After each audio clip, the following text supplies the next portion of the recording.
What's going on, everyone? My name is Nicholas Merton here from DataDash, and today is April 28th of 2023. Well, folks, I hope you are having a fantastic day wherever you are, because in today's video, I want to spend some time to talk about how market price action is being manipulated on a daily basis. I want you guys to understand this is not a bull versus bear argument. This is something that every trader in the crypto space needs to be aware of, and it is a big reason why we are so adamant against a lot of the leverage and derivatives exchanges out there. We're going to be talking about all that and more as we go throughout the video, as well as diving into some really interesting long-term charts that I think are going to help to understand why we are in a long-term downtrend over the next year or so, as much as it may not feel like it now. We've got a lot of things to dive into in today's video. If you guys happen to enjoy the video, consider dropping a like, consider subscribing as well if you haven't joined the family already, and let's go ahead and kick off the rambling. Okay, I want to go ahead and start by talking about spotting day-by-day manipulation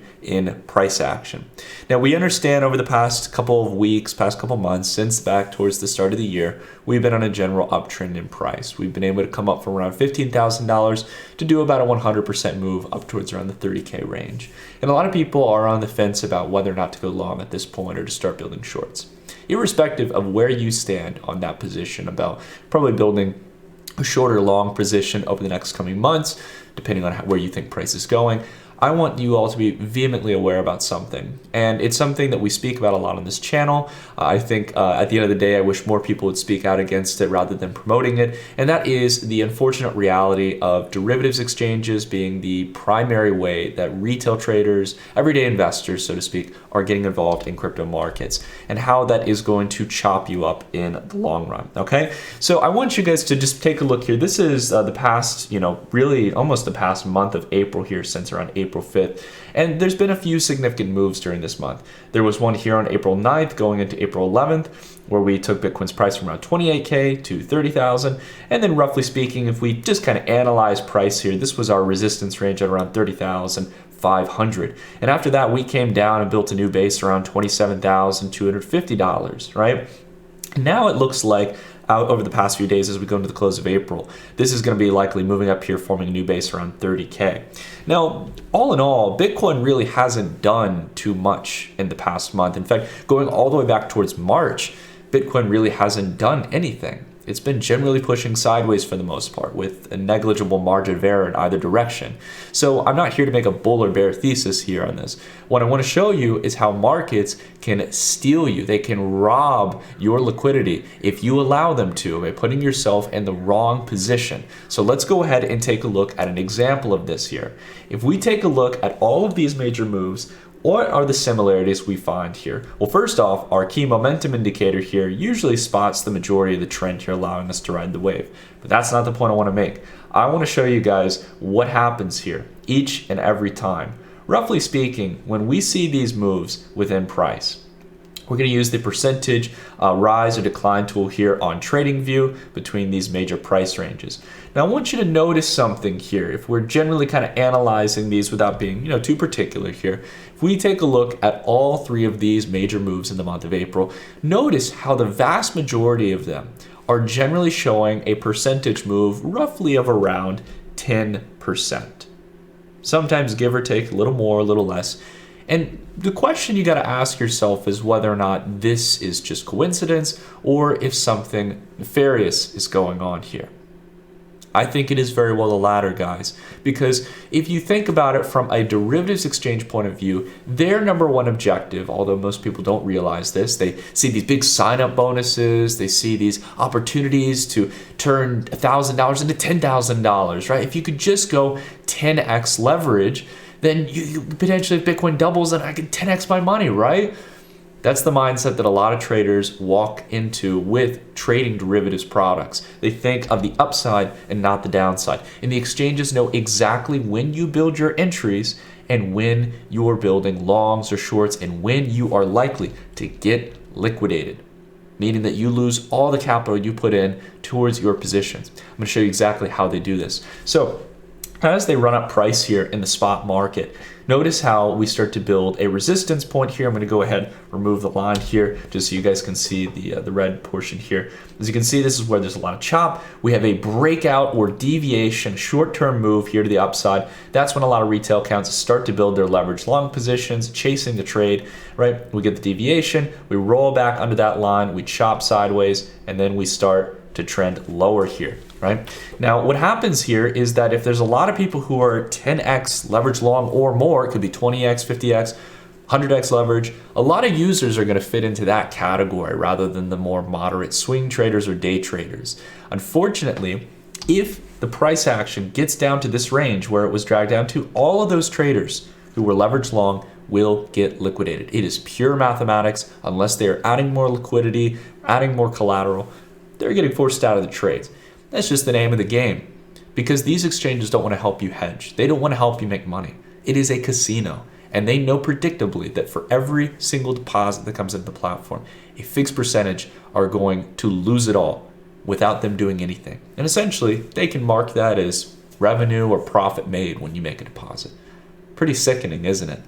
Yeah, I mean, look, there's a lot of ways in crypto where people can make money in different types of ways and stuff. There are genuine ways. We try to do the best we can here on this channel, having good partners on the channel. And more importantly, I like to focus in on the topic of trying to get people to, if they are interested, to properly hedge themselves. You know, I see a lot of people rushing towards Bitcoin and they're saying, Nick, I want to be able to have that exposure. And I understand at the end of the day, you're calling for market prices to move down. We've been discussing that for the past couple of weeks. We think we're finally getting towards the tail end of this relief rally. And we think that we're going to start to head down, as this is a pretty contested range of previous support that will likely start to act as resistance, as we saw back in May. But a lot of people ask me, Nick, what if we're wrong? What if it turns out that Bitcoin's price is going to continue to go higher? Or we see continued bank runs or concerns around the traditional financial system, de-dollarization? What if all these narratives hold up and Bitcoin is going to go up to new all-time highs? How do I protect myself in the case of those events? Well, we already know how you can protect yourself during these periods of time. There are key assets that can serve as those long-term hedges. We've got Bitcoin as one candidate, as an alternative hedge, and you've also got gold as well, which has already made a pretty substantial move here and is a time-tested store of value. But two big problems that I commonly find here when I hear people talk about hedging themselves is one of two things. Either A, they have way too much of their capital exposed to these because they feel they need to have all their money in these assets to hedge against, hyperinflation or de-dollarization, which just isn't the case. But outside of that as well, I see people pigeonholing themselves into one particular asset, not keeping into account the idea of diversification, because at the end of the day, it might be that only gold does well or Bitcoin does well. And if you're all exposed into one, that could really leave you losing a lot of returns, potentially not serving as the hedge you were hoping it would. And that's why I want to spend some time here today to talk about our sponsor on the channel, which is Tetragard. Now, for those of you who haven't heard about Tetragard just yet, Tetragard is aiming to offer an index-like DeFi product that allows you to get exposure towards a wide range of different hedges and crypto assets, like PaxG, which is the largest tokenized version of gold on the Ethereum blockchain, backed with real gold. But on top of that, you have leading crypto assets like Bitcoin and Ethereum, as well as their native protocol fee token, the Quad token, which generates passive yield for those holding the Tetra token. Now, essentially speaking, this serves as a basket holding on a whole range of different hedges, as well as allowing you to earn staking rewards through the ETH holdings and also the fees when people are swapping in and between the token on the Tetragard AMM. Now, essentially speaking, if you guys want to take a look into this, it's really simple. All you got to do is connect your wallet. You simply can go here, purchase a small amount here. For example, you can buy fractional amounts of Tetra, and it'll show you the exact amount of what tokens you're getting exposed to here in their respected dollar values. Essentially speaking, for Tetragard, you're going to be getting about 44% exposure to gold, another half of the exposure essentially to ETH and BTC, and some towards its native fee token. It's also important to note that this has been audited by consensus, so the smart contracts themselves are not only decentralized in nature, but relatively secure according to this report. support. And on top of that, I think the biggest thing here is that it's a streamlined way to be able to garner exposure towards a whole range of different crypto assets, all in one transaction rather than having to go through multiple swaps. I bought a small portion of Tetra as well for my portfolio just to test out the application and continue exploring potentially building a larger position over the long term. But things like this can really help streamline getting that broad exposure without leaving yourself pigeonholed into one particular asset like gold, Bitcoin, or Ethereum. It's not always good to have all your eggs in one basket, especially when you're considering the topic of hedging. When it comes to more risk-taking positions, that's where it can make more sense to have exposure to one particular asset. But overall, I think Tetra is a really interesting project. And if you guys are interested, check out the link down below in the description if you want to learn more about it. But let's go ahead and continue talking a little bit about this idea of the long-term trend. I want to go ahead and focus in on the discussion point that we've talked about time and time again here on the channel, but is where a lot of people fall short, because a lot of traders out there in the crypto space are probably very well-meaning. Many people out there are just trying to do their best, but at the end of the day, they've only traded over the last decade, right? And I'm into that camp as well. I started back in around probably on the earlier tail end than most, around 2011. That's when I built my first trading account. I was trading equities and the traditional stock market. But the key thing that I took away from over more than a decade of experience is that I learned to look at longer term time frames. And to be honest, while I didn't trade during those previous time periods like a lot of other people here, the important thing is that I learned how price action plays out. And there's a really interesting chart here that I think probably 99% of people out there in the crypto space have not seen, nor in equity markets. It's something that you have to be able to dig up on your own and really be able to come up with. And this is something that I call the big tech cycle ratio. This is a division, or essentially a ratio, between the NASDAQ and the S&P 500 going as far back here as the 1970s. So we've got over 50 years worth of price action to look at here. And we're not looking particularly at price action, but more specifically the performance of two broad stock indices, the NASDAQ versus the S&P 500. So essentially speaking, when this chart is moving up over time, kind of ignore the numbers here, but just focus here again on the trend, right? When we see essentially the IXIC SPX ratio moving up, this means that the NASDAQ is outpacing the S&P 500 and vice versa. When we see the number going down or the chart generally trending lower, that means that the NASDAQ is underperforming against the S&P 500. It doesn't mean that the S&P 500 is going up and the NASDAQ is going down. It just means that one of the indices is outperforming the other. It could be that both are going down, but one is bleeding less than the other, right? So that's the key point that I want to make here. So when we take a look at this chart here, there's a very interesting trend here that we see. And we can generally see that not only on the quarterly time frame, our momentum indicator does a really good job of just helping us to spot those secular bull runs, right? It's not always about picking the absolute low. It's about knowing when it's time to take risk and hold on to those positions until we get our blow off top. Every single time we get these kind of exacerbated final blow-off tops where markets get exacerbated, valuations and the technology stocks go crazy, and then they start to collapse in a very brutal fashion, right? That's just the name of the game here, right? People get overly euphoric. They start paying price to earnings multiples that are just out the wazoo. Sometimes they're paying, they're valuing multi-billion dollar companies that have no chance of profitability. That's the kind of madness that just goes on during these bear markets. So I'm going to go ahead, and as you guys can see here, we have these dramatic downturns and uptrends, right? These huge blow-off tops that play out, they vary in percentage size. This one was shorter than the two previous ones in total percentage terms. But generally speaking, we're also thinking that, we're going to likely have a correction that's more minimal than the previous ones. Now, why does this happen here? Why do we see these kind of major moves?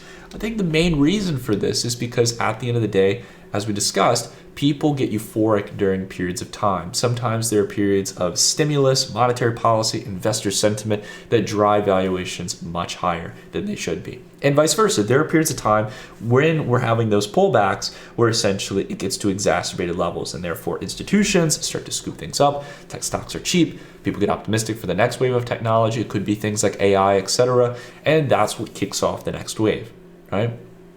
The big thing I want you guys to understand about here, if we take a look back at this chart, is how not only our momentum indicator clearly signals here when it's time to stay away, to essentially keep off of the plate here on taking the risk on technology plays, as we saw in the dot-com bubble and here in the 80s as well, but also here in 2022 and 2023.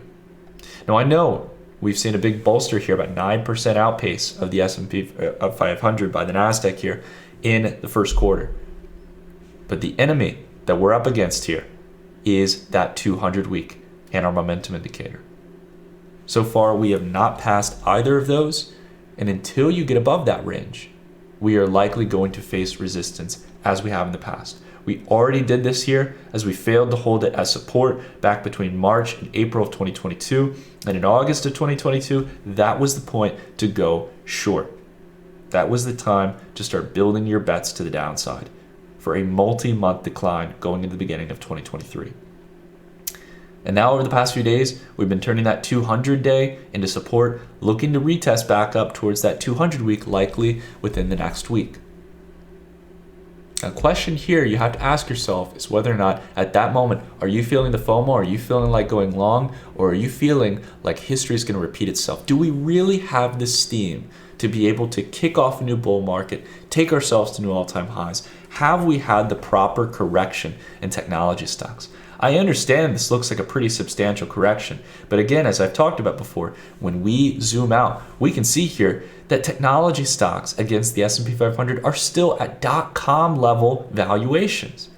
Now, I understand that over the long term, and we have it charted out here, this thing has been it's been setting at higher lows over the long term, and it will likely continue to do so. But keep an eye on that trend line, roughly where that happens. We usually have a deviation below this line. We have not gotten that yet. We are way beyond the point of where we should be for it to be the end of a bear market. Not to mention, this usually takes a lot longer than people think. Sometimes it can last up, in this case, right, to almost 29 quarters here. That's a lot of time here before those tech stocks begin to rally like they used to. Now, here's a very important point, and some of you might have noticed this here, right? Excluding the dot-com bubble here, right? If we take back, look at the 80s and stuff, there's an important nuance to understand. Just because the NASDAQ is not outpacing the S&P 500 doesn't mean stocks couldn't go up during these windows of time, right? Back in that period of time, stocks were generally moving higher and stuff. But the key point I want to emphasize is that a big dilemma people come to is that when they see markets potentially forming a bottom or looking like there might be some signs of optimism, they immediately go into the same time-tested risk-on assets that were paying well over the last decade when they started investing. They've built a relationship with those assets. It's the same thing I see constantly when we've talked about building a short position on Bitcoin. People get defensive about it, not just because they're likely positioned in it, but because there's a message to Bitcoin, and there's Bitcoin is bucking the trend. It's against the system, and therefore, why are you shorting it? Why are you going against gold, right? And it's not that I dislike these assets, guys. It's just that they're not always going to be the leading horse in the race, so to speak. They're not always going to be the top performing asset. And you've got to get that out of your head sometimes when it comes to trading. I see so many traders, well-meaning people, getting caught in that trap. And while I'm not perfect here, guys, and I don't want to speak as a monolith of opinion, I've seen that happen more times than I can count. It's exactly why people who have been trying to buy ARK KKK, which is the ARK Innovation ETF, which we've written about for months, is going to come down to this range. A lot of people have been trying to buy the dip on this thing, and it just continues to dwindle downward here, right? So it's a big problem that I see here where people just think that, I'm just going to buy the hyperactive, growth stocks that did well during the pandemic. That's just going to work great for me the next time around. Well, it tends to be that history teaches us that previous market leaders do not become market leaders in the next bull run. And that's also a big reason why we are fearful of the relief rally we believe we're seeing here. What's leading this technology rally is not the broader tech stocks.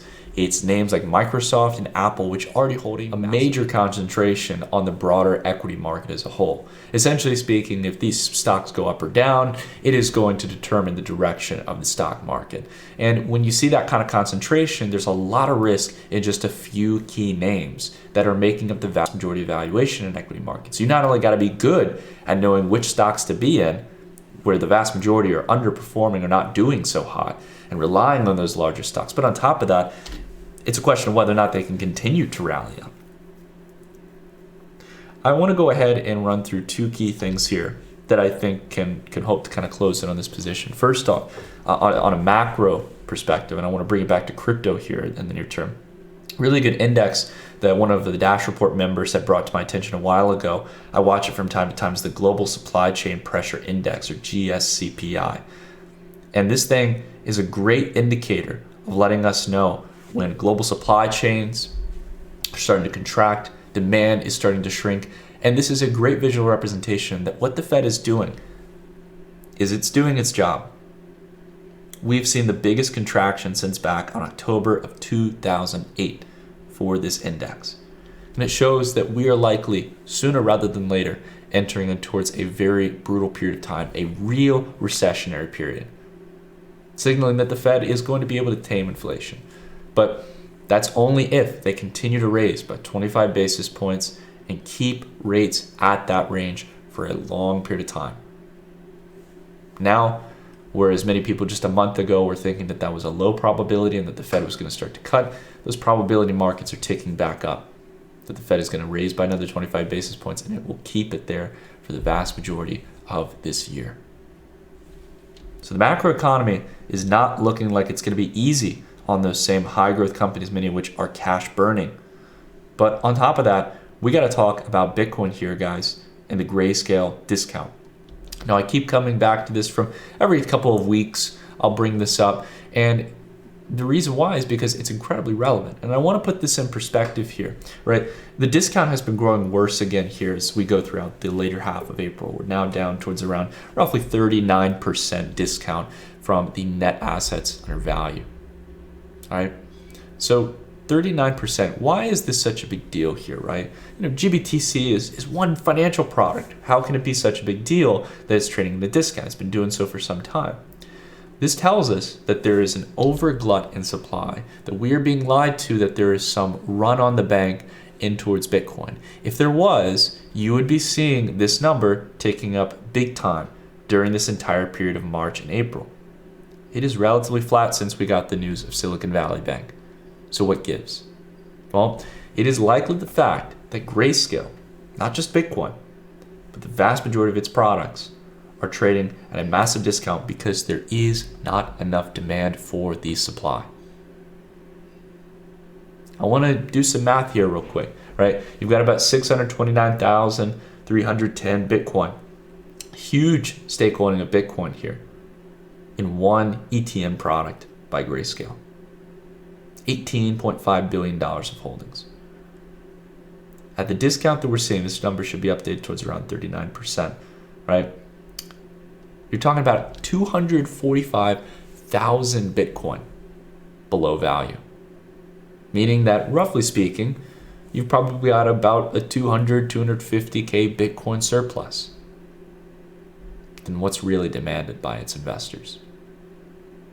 That is not good news for Bitcoin. That's a huge sum of Bitcoin. More than 1% of the entire supply. ETH, down even worse, around 52%. That means there's 1.5 million ETH in that ETN product that doesn't need to be there. So it's got to find a home. Someone's got to buy it, or these products are going to continue to trade at a discount and just be further proof that there just isn't demand out there, right? It can continue to be at this discount for a while, fine by me, but the problem is that this is going to lead investors to capitulate even more when the underlying ETN products that they're holding are continuing to bleed out even worse than the underlying assets themselves. It's like a self-fulfilling prophecy, right? And it's not just ETH and BTC, ETC, Litecoin, Bitcoin Cash, all these different players here are generally usually in the run. There's a few ones, right? Ones that are lower in supply or availability, like Chainlink or Stellar Lumens. They just don't generally have as much holdings. And you can see here, there's probably more demand than there is supply. So this shows here overall that, again, Grayscale has got a big problem. And it's not just Grayscale's problem, it's our problem as an industry. This needs to be resolved at some point or another, and that sell side pressure is just going to weigh down Bitcoin's price. Plain and simple. If people are not paying a premium on the way up, and in fact they're continuing to only settle for discounts, that's a really bad sign for the crypto space. Anyways, guys, I don't want to be too negative here. I hope today, if anything, you took away a couple key things. Do not trade in the short term. Don't day trade. It is a losing game statistically speaking. It's going to be, I think, a 95-98% of users who are going to day trade across most markets are going to lose. And on top of that as well, it's important to focus on the longer term trends, understand when we are in secular bull markets and secular bear markets, understand that they can take sometimes multiple years to play out. And on top of that, to not always rely on the same investments you've invested in before. That's why we here on this channel are not just a purely crypto channel, we're a macro channel. We trade during bull and bear markets. We know how to generally spot these broader moves, how to not get trapped in the market, and to be able to spot opportunities in a whole range of different areas. But above all, guys, if you enjoyed my rambling, consider dropping a like. Feel free to check out our sponsors here like Tetragard down below in the description at the link. And until the next video, everyone, stay safe, trade smart, and I'll see you all in the next video. Have a great day, everyone.